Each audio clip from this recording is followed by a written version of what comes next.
Hello and welcome. We start with Sudan. Talks to end the more than a year-long civil war in the country will begin this week, but possibly without one of the warring sides at the table.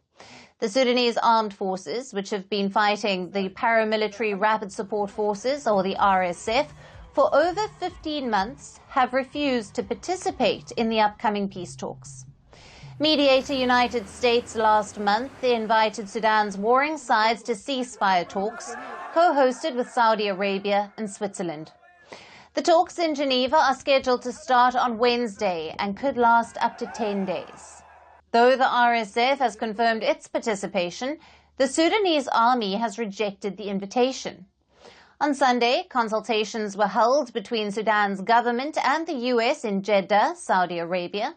However, they ended without an agreement on whether a delegation from the army or the government would participate in the Geneva peace talks.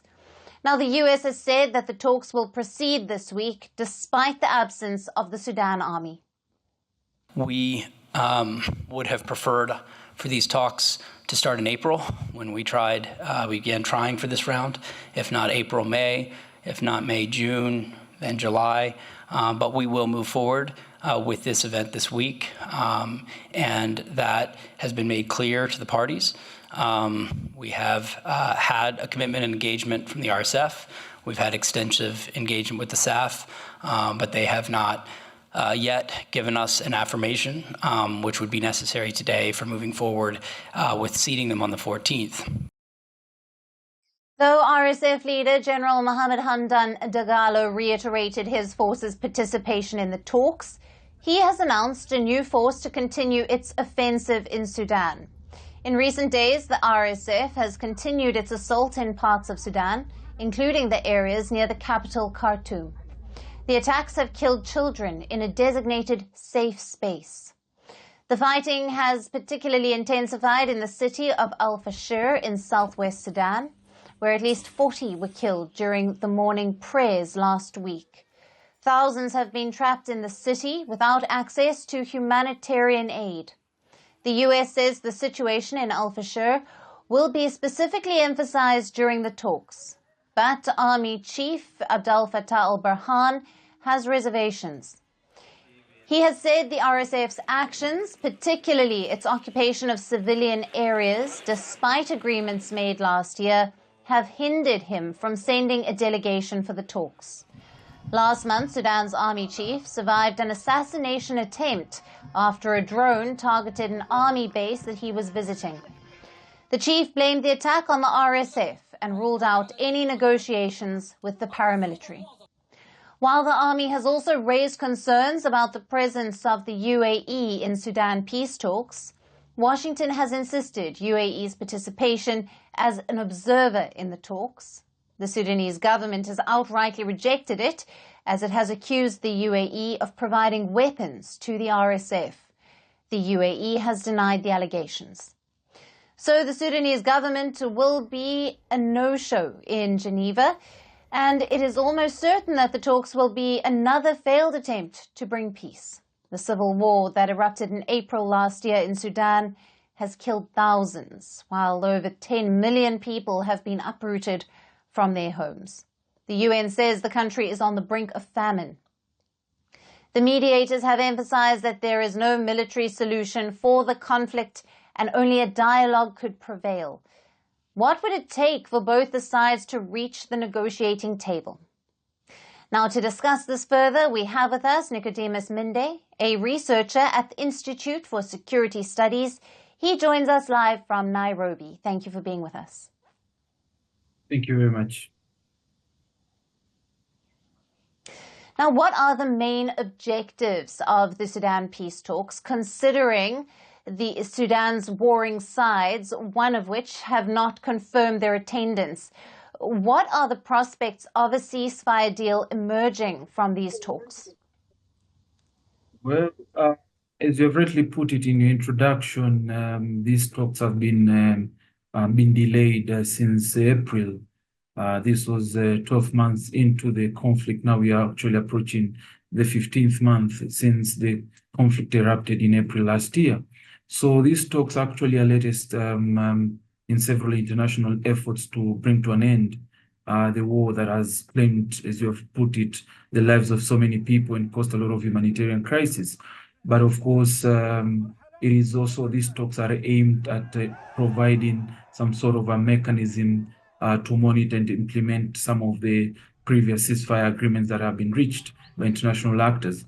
And if you can also read into it, you find that the United States has promised that these talks are not just about a ceasefire in themselves, but just a general launching of a process that will kickstart future discussions for ceasefire. That's the reason for the meeting. Absolutely. And Sudan's army leader, General Abdel Fattah al-Burhan, has said that the military will not join the talks. What are the reasons behind the military's non-confirmation, and what efforts are being made to encourage their participation? So you find that the army chief, that is Fattah al-Burhan, has actually made some sort of reservations about, first, the participation of the RSF as a result of their continued incursion in parts of southwest Sudan, and the killings in Al-Fashar and the abduction of cities and the like.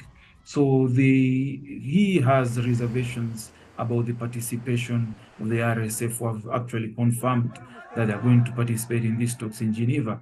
But of course, there's also reservations, as your story has actually rightly put it, about the participation of the UAE, which by all reports, international reports, show that there is some sort of connection, or which are providing some sort of support to the rapid support forces in terms of weapons and weapons and diplomatic alliances. So the UAE, of course, has denied these particular claims, but those are the reservations that the Al-Burhan and the South Sudan Armed Forces has about their participation in these peace talks.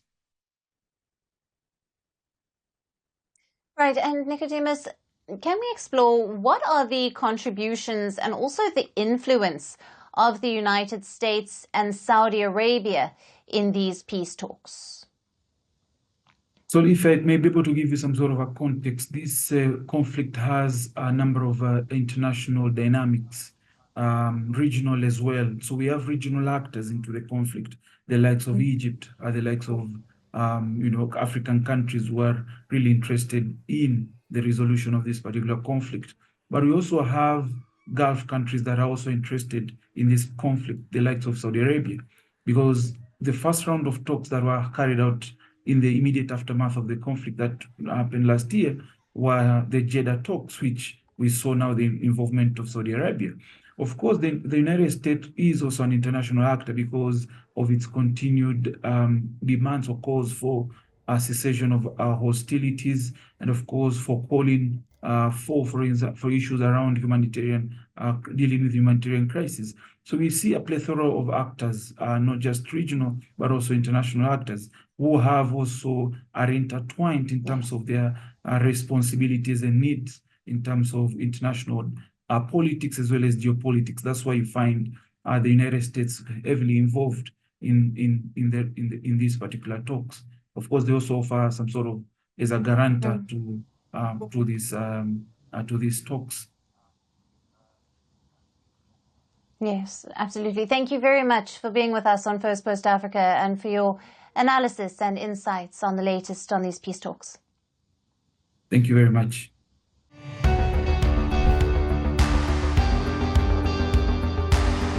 Across continents, one powerful news source. Bringing you diverse perspectives on the issues that matter.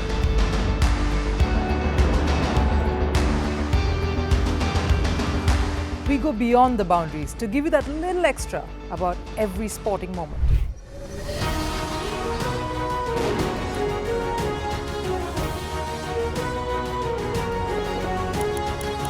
So thank you for making Firstpost 5 million strong. We're counting on your support, and you can trust us to bring you the news unfiltered and unvarnished.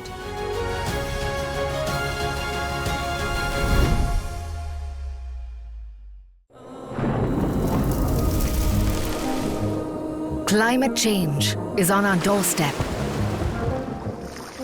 It's time for a revolution to take root. And it starts with 1.4 billion Indians. It starts with one tree for humanity, one tree for Mother Earth, one tree for our future. Project One Tree, a News 18 network initiative.